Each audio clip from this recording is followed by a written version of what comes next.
Hi. We continue in the story in Luke 5 here that began in verse 17 and continues through 26, starting today in verse 20. Last time we reviewed the first three verses of this passage, which I'll just show you right now if you haven't looked at that previous video, just to give us some context here. So the scene began, as we can see right here, out of context from anywhere else we saw in the previous story. We've been exploring how in this chapter 5, as opposed to chapter 4, Luke seems to juxtapose several stories without showing any specific connection with them in terms of plot. There's nothing about chronology or geography that links one story to another. So as the previous one began vaguely once when he was in one of the cities without specifying, the one we're on here has even less specificity, one day while he was teaching without saying at all where it was. So what we saw is that Pharisees and teachers of the law were sitting nearby, and just then this people brought this person who was weakened. We saw last time, but the word paralyzed, paraluo, really means to be weakened or in need, more than specifically paralyzed. And then the surprise in the story was that this person is trying to get to Jesus who's inside some unspecified building, which isn't named whether it's a house or what else it is. And the inhospitable crowd won't let them through, so they go up the roof without it being told how they got up the roof and lower the man through the clay roof tiles down to the middle of Jesus. And so that's the scene where we start here in verse 20 today. And we can only imagine that the crowd in the room, whatever this room is, surrounding Jesus, so crowded that they couldn't get this person in through the door, must be utterly shocked to have the roof be broken in and have these people lower this cline, which I didn't show last time, but here's a picture of at least a reproduction of one, lowered through the roof and have it find a place on the ground near Jesus. But we don't hear any reaction from the crowd. We only hear reactions in a moment from the scribes and Pharisees. And what they respond to is not the wildness of lowering someone through the roof, but what Jesus says. So let's begin in verse 20 and look more closely at this. And as we do, we have to look at a few seemingly very basic concepts that, at least if people watching these videos identify as Christians, might seem not in need of explanation. But boy, they do need explanation, because our default settings might not at all tell us what's really going on here. And it begins with the word faith. When he saw their faith. And the term here is piston or pistis. As you can see from my note below, this is the first use of it in Luke, and it's 11 times in Luke, and it will be a pattern that we'll see. But note that of 300 times that pistis is used in the Bible, 243 are in the New Testament. And in the Septuagint, most are in later texts, Chronicles, Proverbs, the various books of Maccabees and Sirach. There's only one reference in the entire Torah, and there are very few references in Deuteronomy. And that's often surprising to Christian audiences, because they might want to talk about Jewish faith or the faith of Jews, but that's just not simply a term that is used in the Hebrew Bible. It's more like walking with God or being with God than it is this particular term. And this term, obviously from the Greek, was associated in the Greco-Roman world not necessarily with anything divine or what we might call religious, but where one's loyalty is. So the word piston could be translated in these various ways as loyalty, who one is in committed relationship with, and that would probably bring up the patronage system, but also the wider concept of ethnic identity and Roman identity, so whether people are loyal to the empire or not, or to their group. So loyalty is one possibility. Confidence is another, to have confidence in someone, and I note that we hear that language in our cultural context so often when it comes to what people believe about capitalism and the free market. So people are called, as you can hear in business news stories, to have confidence in the market and things like that. So confidence is another form, along with loyalty. And the final other meaning of it that's important is trust. And that applies both to institutionals, but especially personally, to trust in someone, as well as to trust, as we say, trust in the government or trust in other institutions or institutional forms. But piston can also mean trust that a given person is being honest, has integrity, and is worthy of being vulnerable in front of. So all of those notions of confidence, loyalty, and trust we ought to put in place here. What it's not, and it's really important to see this, is an intellectual act in response to a set of statements. And so if you were raised with something like the Nicene Creed or the Apostles' Creed, you may have been taught to recite or heard people cite, I believe in X, Y, or Z. And in that case, it's a statement of intellectual assent to an idea. And that's exactly what's not going on here. This is not about the head. This is about what we might call the heart, about putting oneself in trust, confidence, or loyalty with another person or another situation. And that's exactly what Jesus sees here as manifest in their enormous effort, risking their reputation as well as their safety. It's a dangerous thing to bring this person who can't walk on their own up on top of the roof and down through it to Jesus. And so Jesus is the only one who responds to this. And he says friend, although the word is anthrope there, so could be person. It's not about a friendship relationship. It's simply acknowledging his humanity. Your sins are forgiven you. And that brings up two more ideas that we need to talk about: sin and forgiveness. The word for sin here, hamartia, as you may know, has been popularly recognized as originally an archery term in the Greco-Roman world, meaning to miss the mark. So you're shooting at the target and you don't get a bullseye, so that's hamartia, you've missed the mark. So in that sense, it's not about specific actions, like there's a list of sinful acts, or even necessarily a state. It's about having bad aim with one's life. One is aiming presumably for God, and one aims another direction. And you can see in my note below where it's used in Luke. Perhaps surprisingly, it's not that many times, proportional to the Gospels, roughly 10 in each of the Gospels here. We'll see hamartia a number of times. Are forgiven you. And the verb here, avioentai, from a verb simply meaning to let go. And so if we have a formal sense of forgiveness, both or in the sense of a church ritual, like in the Catholic Church of confession or reconciliation that provides for forgiveness, or an interpersonal relationship about forgiveness, this is something different. Because letting go is something that can happen by one party and not necessarily the other party. If you're angry at me and you say something mean to me, I can choose to just let it go and not hold on to anger, resentment, or a desire for revenge against you. I can just choose to let that pass me by. But in this case, what's at issue with forgiving sins is what is understood as God's exclusive authority. And we won't get into the roots of that here because that would take us far afield. But that's the assumption that's at work here. And Jesus doesn't argue with the assumption. He comes at it a different way. So when he does this, only the scribes and the Pharisees respond. And as we'll see in a moment, they're responding internally. They're not even speaking out loud here. So let's look at this up closely. As Vincent says nicely here, the righteous intelligentsia are having a sidebar discussion. We note that the scribes and Pharisees are named here. We'd seen earlier the teachers of the law and the Pharisees. There's no reason to think this is suddenly a separate group. We hadn't seen that scribes are there otherwise. And it's part of what I showed last time in the chart about Jesus' opponents, that it's many scholars would think that scribes, as well as perhaps lawyers that we'll see later, are different ways of describing the same group. So these people began to question. And you'll note down below that the verb is the verb from which we get the English word dialogue. Dialogue is esthe here, and dialogue is normally we think of as a good thing, but in this context it might or might not be a good thing. Let's look at the uses of the words here, both for the verb dialogizomai and the noun dialogismos here in Luke. And so we see how it's translated first back in Mary's situation, inner thoughts, and here it says questioning, and again here is questioning and questioning, but here it says thinking, here it says an argument, again inner thoughts. This is inner thoughts because he thought to himself. Discussion and doubts, all those different ways of translating these words. So it depends upon context. But plainly what's going on here is a back and forth between various people. It doesn't have to be between different people, though, because as you note from this one, this person is dialoguing with himself, so to speak. So it doesn't necessarily require multiple people. It doesn't even necessarily involve a question, an explicit question. Here, an argument implies the question, which one of us is the greatest, but it's the argument that's using that word, not the question themselves. So they began to think, or they began to question, and of course we can say it's a question because what is put here is in the form of a question. Who is this who is speaking blasphemies? The word blasphemy, this is really just a transliteration, but it's really what we might call a secular word. The Louanita, one of the leading lexicons, describes it this way, as you can see in my note: to speak against someone in such a way as to harm or injure his or her reputation. So certainly if it's harming or injuring God's reputation, that's what we think of as blasphemy. But the word for blasphemy is closer to what we might think of as an insult, something that hurts someone's reputation.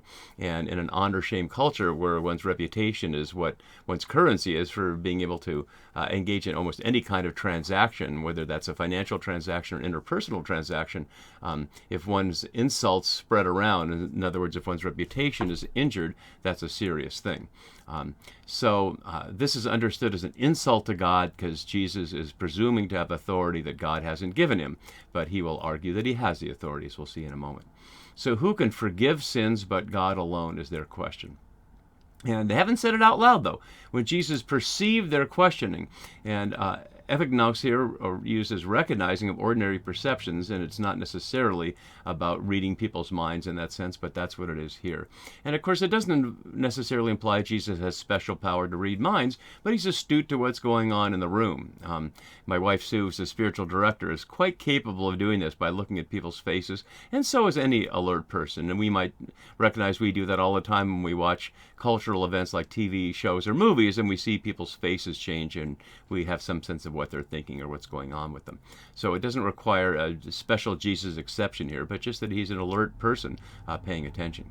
And so he answers them, "Why do you raise such questions in your hearts?" Notice it's a category of questions he's raising, not the particular questions, but category of questions, which is to not just celebrate what's going on, but to challenge it.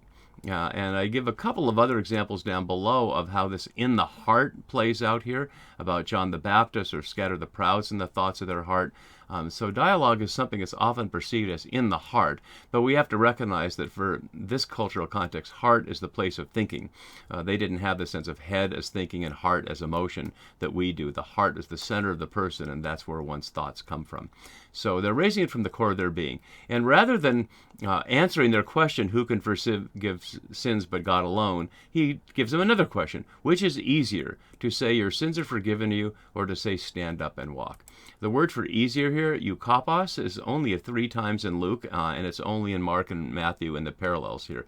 So it's a form of argumentation suggesting that although they're challenging his question, that what he's doing is easier in comparison to something else. So what he juxtaposes your sins are forgiven with is stand up and walk.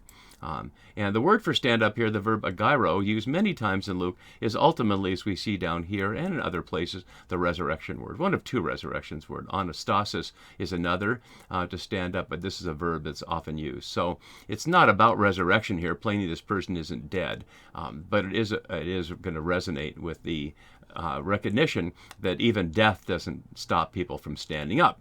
And standing up and walk here is a phrase, peripateo, as in the English word peripatetic, to be on the move. And so he doesn't allow them to answer his rhetorical questions, but he offers something else here in verse 24 that we need to look at closely here. And as my note below says, there's no indication that Jesus paused long enough to allow his opponents to consider an answer. Given their quote-unquote reasoning method, only action will truly invite them to a new stage of faith. And the reasoning point there is connected with dialogue there, that they're trying to think it through rather than experience what Jesus actually shows them. But so that you may know that the Son of Man has authority on earth to forgive sins. And we need to really pause to look at this for a minute. The phrase Son of Man, or as I'd like to use it throughout, borrowing from Ched Meyer's phrase many decades ago now in Biting the Strong Man, the human one, or the human being, taken from the book of Daniel, as we'll look at in just a second. So that you may know that the Son of Man, or the human one, has authority on earth to forgive sins. So as scholars note, and I will bring up here, as I've been doing a number of times, the Bible Odyssey page that's a nice, simple introduction for folks who don't want to read or don't have access to deeper scholarly resources, notes that there are 2 trajectories for interpreting this. One is the ordinary phrase that says this is a way of just talking indirectly about someone being a human being. And we see that down here when they talk about these 2 different views, the idiomatic view or the Danielic view. So the idiomatic view is just that the Son of Man is an indirect way of saying me. But as this author of this page notes, and as most scholars I think would agree now, the more likely one is that Danielic one, that this is a reference to the passage in Daniel 7:13 and 14, which is worth looking at now. So we hear from Daniel 7. As I watched in the night visions, I saw one like a human being coming with the clouds of heaven. And he came to the Ancient One and was presented before him. To him was given dominion and glory and kingship, that all peoples, nations, and languages should serve him. His dominion is an everlasting dominion that shall not pass away, and its kingship is one that shall never be destroyed. Without distracting us too much and getting too deeply into Daniel, it's important that we recognize the narrative context of these couple of verses from Daniel chapter 7.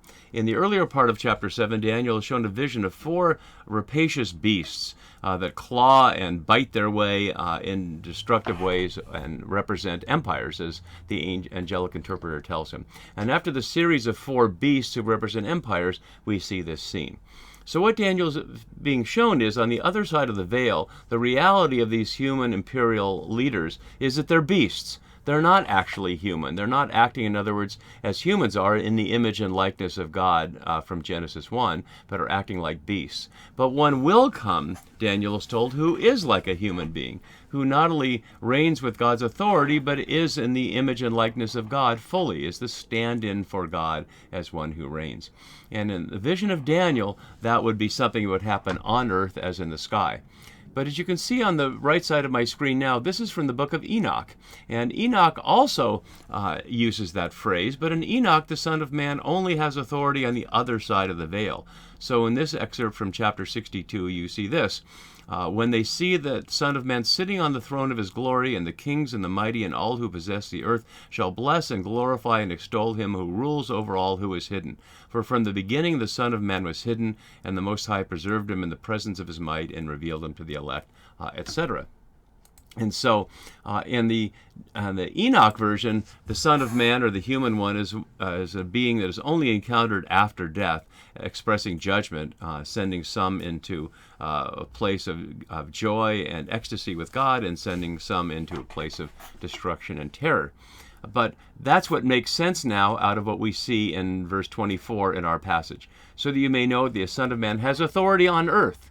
Not just authority on the other side of the veil, but authority right here. That's the innovation that the Gospels have, that the human one is not just an authority eventually after death, vindicating God's people in the face of imperial violence, but right here and now, that authority has come here right now. So as authority on earth to forgive sins, that you may know, he wants them to know by action, not by persuasion. He says to the person who is weak or paralyzed in this translation, I say to you, stand up, take your bed, your klinedon, and go to your home, or literally go to your house, different from Mark, as we saw last time. And we don't know what his response is, but we hear this from everybody. Immediately, he stood up before them, took what he had been lying on, a curious thing that Luke doesn't say what it was again, but names it specifically, and went to his home glorifying God. And that brings up what we've seen before. The chart about glorifying God was already posted on the webpage, but here we are in that place right here. As we're comparing the stories, I'll bring that up and you can look for yourself. So amazement seized all of them. And this is not in my amazement chart, because it's a different word. It's ekstasos. One could easily translate ecstasy seized all of them. The Greek word ekstasos literally means to stand outside of being, to be out of being, ekstasis. And so they're outside themselves, they're beyond themselves here, all of them. And presumably that includes the Pharisees and the lawyers or scribes who've been taken up by this experience here as a mystical experience that they all happened. Literally, it took all of them. And they glorified God. So not only is the person who is strengthened glorify God, they all glorify God, filled with awe. Here, phubo, literally fear, but the translators don't want to say fear because they don't want it to be about fear, but phobo means both that sense of fear in the sense of terrified, but also awe in the sense of being in the presence of something more powerful. We have seen strange things today, and that's paradoxical, literally. It's paradoxa. And we might note here there's a wonderful link between the beginning and the end of the story here. The paraluo, the word for paralyzed, is turned into a paradoxa. As we saw last time, paraluo literally means to loosen beside, para being the Greek prefix for aside, and here paradoxa, beside glory. So in a passage that has glorified twice here, doxa, as we can see, a doxason, they experience a doxason and then experience paradoxa. So there's so much glory that but they're beside themselves with it. Strange things today is not, I don't think, a good translation, because the issue isn't that it's strange. The issue that is that it's a glory that doesn't fit with their experience, and they're beside themselves with it. So the story, unlike previous ones, seems to have a happy ending. The opponents don't conspire against Jesus. It seems like everybody is taken up in glory, and that will lead us to the encounter with a tax collector named Levi.